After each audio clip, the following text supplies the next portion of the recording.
છોટાઉદેપુર જિલ્લો 2013માં વડોદરા જિલ્લામાંથી જ્યારે વિભાજિત થયો અને અહીંયા કહેવામાં આવ્યું તેમ રાજ્યના બધાય જિલ્લામાં સૌથી ઓછી સંખ્યા ધરાવતી અને ઓછી સુવિધાવાળી જેલ હોય તો એ છોટાઉદેપુરની હતી અને આપણી જેલનું આજે ખાતમુહૂર્ત થતા લગભગ 3 વર્ષ આપણે બધાએ આ જેલના ખાતમુહૂર્તની રાહ જોઈ.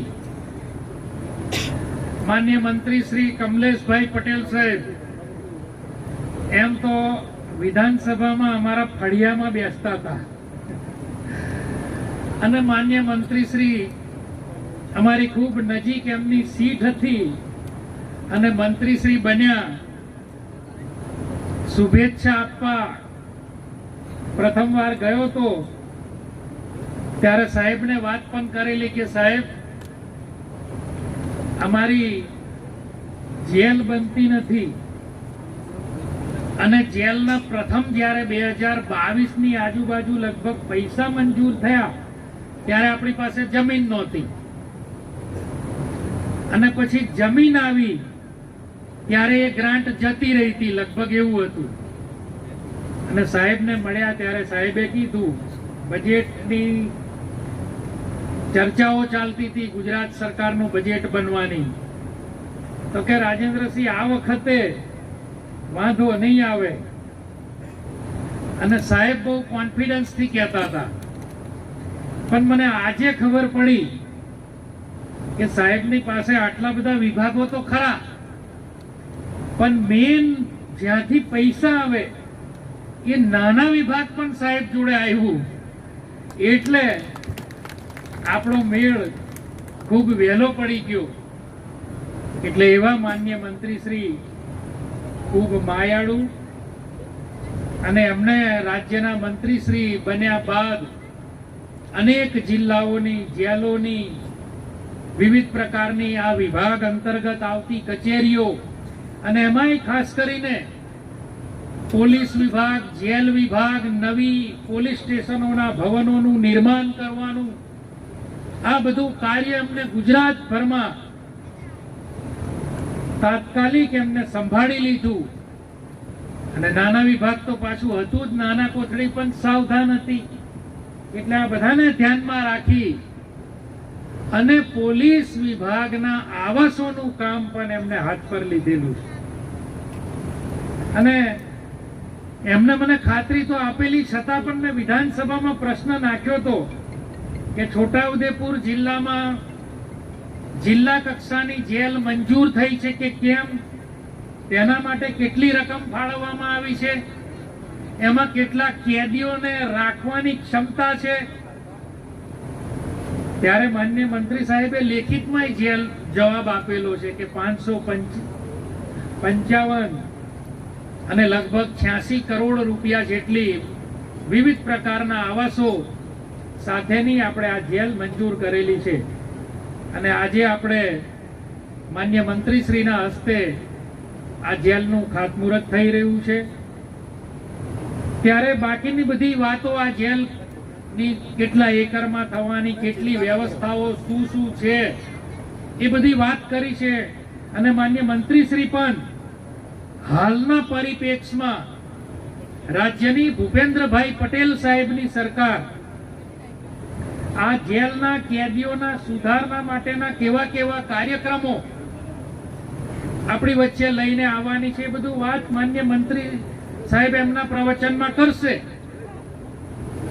પરંતુ હજુ પણ માન્ય મંત્રીશ્રી આપણી વચ્ચે ઉપસ્થિત છે ત્યારે આપણે છોટાઉદેપુર આપણું આ જે મુખ્ય મથક છે ને મુખ્ય મથક ખાતર વિવિધ પ્રકારના પોલીસના સંવર્ગની હજુ ઘણી બધી આવાસો આપણે પોલીસો માટે બનાવવાના બાકી છે.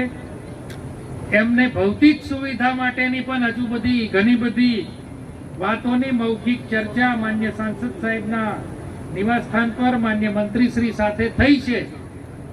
ત્યારે સાહેબે કીધું છે કે તમે આ જિલ્લામાં જે જે કંઈ ખૂટતું હોય એનું તમે લેખિત સ્વરૂપે અમારા ધ્યાન પર મૂકજો તો જરૂર અમે આવનાર સમયની અંદર એના માટે ધ્યાન પર લઈ અને આ છેવાડાનો સરહદી આદિવાસી જિલ્લોમાં આપણે રાજ્ય સરકાર કોઈ કચાશ છોડે નહીં એવી માન્ય મંત્રીશ્રીએ ખાતરી આપી છે. ત્યારે માન્ય મંત્રીશ્રી માટે આપણે અહીંયા એક તાલી પાડીએ.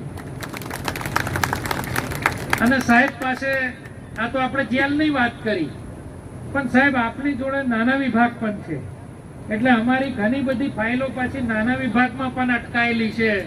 એ અમારા પુલોની હોય, અમારા રસ્તાઓની હોય, અમારી વિવિધ પ્રકારની શિક્ષણ વિભાગની વાત કરીએ તો શિક્ષણ વિભાગમાં શાળાઓના ઓરડાઓ, સરકારી હાઈસ્કૂલોના મકાનો, અમારા જિલ્લાની સરકારી વિજ્ઞાન પ્રવાહની કોલેજ,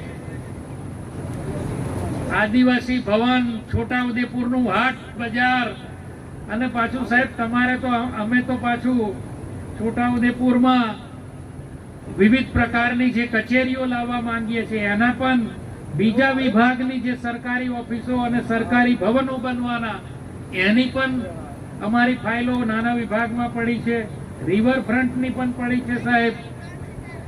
આ બાજુમાં જોજનું જે પોલીસ સ્ટેશન નવું બનાવવાનું એ ભાડાના મકાનમાં ચાલે છે. આપના જવાબમાં એ પણ આવેલું છે. એટલે સાહેબ આનું પણ થોડું ધ્યાન રાખજો. એવી વાત સાથે બહુ લાંબી વાત નહીં કરતા, વિધાનસભાના સત્રમાં ઘણા બધા દિવસો બપોરનું ભોજન માન્ય મંત્રી સાહેબને ત્યાં જ મેં લીધું છે. અને અમે જઈએ નહીં તો પહોંચે ભાઈ રાજેન્દ્રસિંહને ફોન કરો, એવું માયાળું આપ અમારું ધ્યાન રાખો છો. આપને દિલના અંતઃકરણપૂર્વક આભાર માની અને આપના હાથે ગુજરાતની આપના વિભાગ હસ્તકની જેટલા પણ ખાતા છે એ ખાતાઓના માધ્યમથી આપ ગુજરાતની સેવા કરવા માટે ખૂબ સક્ષમ બનો એવું ભગવાનને પ્રાર્થના કરી મારી વાણીને વિરામ આપું છું. ભારત માતા કી જય, વંદે માતરમ, જય જય ગરવી ગુજરાત. એક્ટિવાથી લઈ જેસીબી સુધીના, ટૂંકમાં દરેક વાહનના અને દરેક કંપનીના, જી હા, દરેક કંપનીના અને દરેક સાઇઝના ટાયર એકદમ કિફાયતી ભાવમાં મળશે, અને તે પણ આપણા છોટાઉદેપુરમાં. જી હા, છોટાઉદેપુરમાં. અને હા, જો તમારી પાસે રોકડા રૂપિયા ના હોય ને તો ચિંતા ના કરશો, અહીં બજાજ ફાઇનાન્સની સુવિધા પણ ઉપલબ્ધ છે. સરનામું છે Apex Traders, Silver Spoon Hotel સામે, Triangle Complex, highway road, Chhota Udepur. Mobile number છે 7359953545. છોટાઉદેપુર સહિત રાજ્ય, દેશ અને દુનિયાના સમાચાર જોવા માટે સબસ્ક્રાઈબ કરો તીર સમાચાર અને બેલ આઇકોન જરૂર દબાવો.